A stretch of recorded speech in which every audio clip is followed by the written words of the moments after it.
Hey everyone, welcome back. Today, we're diving into something super useful for all you crypto enthusiasts out there. The video title is How to Transfer USDT in Metamask 2025, and I'll walk you through the process step by step.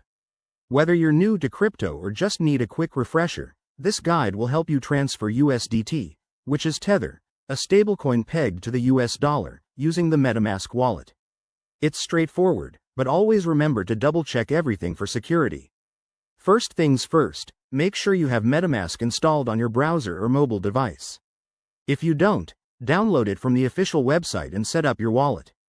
Once you're in, ensure you're connected to the right network. USDT is typically on the Ethereum mainnet, so select that from the network dropdown.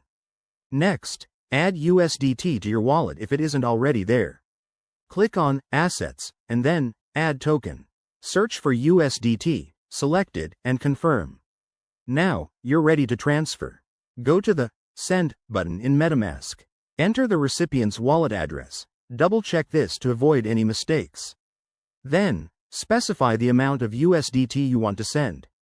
Remember, USDT is an ERC20 token, so you'll need some ETH in your wallet to cover gas fees. Review the transaction details carefully, including fees, and hit Confirm. Metamask will prompt you to sign the transaction with your wallet password. After sending, keep an eye on the transaction status. You can check it on Etherscan by copying the transaction hash from Metamask. It usually takes a minute or two, but times can vary based on network congestion. A few quick tips. Always use a secure connection, never share your seed phrase, and start with small amounts if you're new. With the 2025 updates, Metamask might have improved interfaces, so keep your app updated for the best experience. That's it, you've successfully transferred USDT in Metamask. If you found this helpful, give it a thumbs up, subscribe for more crypto tips, and let me know in the comments if you have any questions.